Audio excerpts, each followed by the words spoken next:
Okay,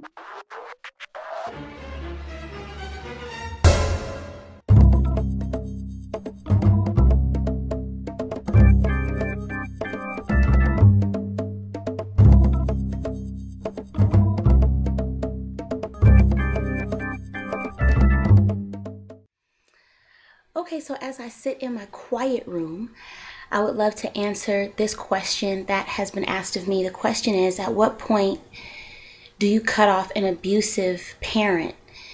And that's a great question, because a lot of people come to me because I talk a lot about eliminating toxic people, places, and things from your life. And they ask me the following question: what happens if that person is like a relative, like a cousin or a sister or a parent? My answer is always the same. You have to be like the number one cheerleader for your own self-esteem. And we have this perception that just because someone is our blood relative, that we have to be around that person, parents included. That's not true. There are a number of people in my family that I love from afar. My uncle that molested me, he lives just down the freeway from me. I don't call him. He doesn't call me. We see each other. Matter of fact, before I had my twins, he threw me a baby shower at his house. I love him, and I love him from afar. Meaning, I haven't forgotten anything that happened to me as a kid. I have forgiven him. I have moved on. But I don't have to spend every day calling him, texting him. He's not my friend on Facebook. As a matter of fact, there are a lot of family members that I have that are not my friends on Facebook. I have boundaries in my life, in every area of my life, whether it's personal, professional, social networking. I have boundaries in every single area of my life. And the reason that I have boundaries like that is because I have family members who haven't grown with me. And I think that we all have family members that like to stay at a place of just being stagnant. And if you are not a stagnant person and you're ever growing and ever learning and ever evolving, it's often difficult to then be around a family member that continues to stay in the same place. Now, for a parent, let's say that your parent is abusive towards you, and that abuse could be any type of abuse, whether it's emotional, mental, verbal, physical, sexual. There are a number of different abuses, but for whatever abuse it is, you don't have to stick around anybody that abuses you. Now, let's be clear.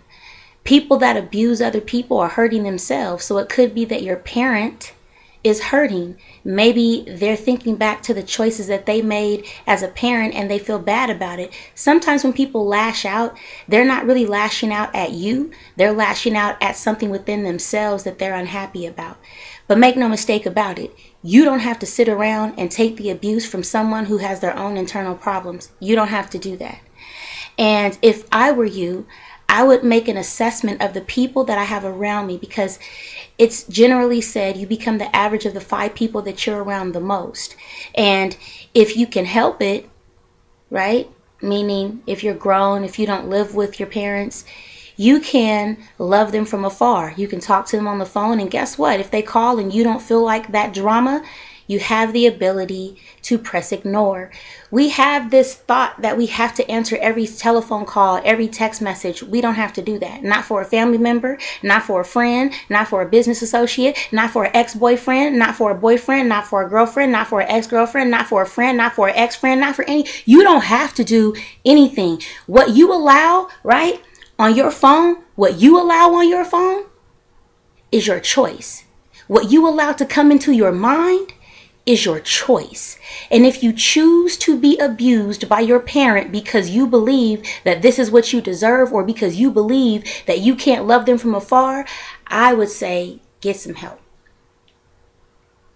Because there are a number of people that I love from afar, and I'm okay doing it. I sleep well at night because of it. And I don't feel bad that I set boundaries and create roadblocks so that I don't have any drama in my life. I don't feel bad for that. You shouldn't feel bad for that. So no matter what the abuse is, and it could be another relative. It could be someone who, I don't know, is a distant relative. I have a distant relative right now that's trying to scam my 77-year-old grandmother into buying her a 2012 Nissan. I love her from afar. Trust me. Because if I loved her up close, it might not appear to be love. And if you are trying to love someone in your family up close that's abusive towards you, it may not appear as love. And so the best thing you can do is to step back from a person and a situation and tell yourself, I'm not going to allow any more abuse to come from you to me. Because the transference of energy, whether positive or negative, it happens. Whether you want it to happen or not. If you get a telephone call and someone is cursing you out that you love, right? It's going to affect you. If you know that the person on the other end of your phone is going to call you with drama, you can press ignore. You don't want to read what somebody has to say on a social network, guess what? You don't have to follow them. And they don't have to follow you. I have immediate family members that don't talk to me now because I don't follow them on Facebook. And my thing is, some people, right, even family members, are just meant to be Facebook friends or Twitter friends or Instagram friends or whatever, email buddies.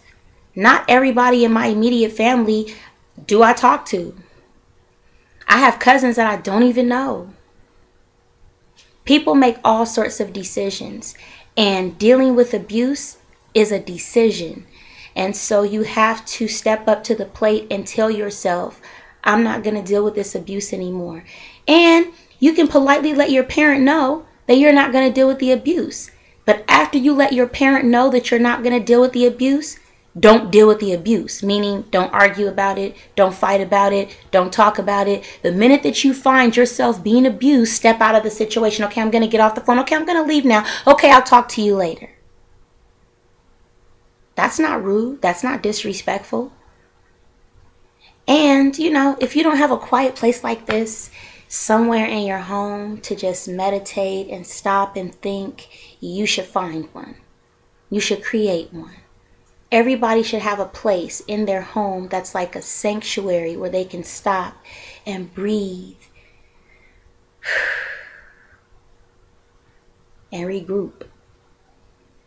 Even the self-esteem queen has to regroup sometimes. So I hope that that answered your question, and I hope that you can make progress in eliminating toxic family members from your life, because nobody said that you had to be abused just because someone's abusive around you.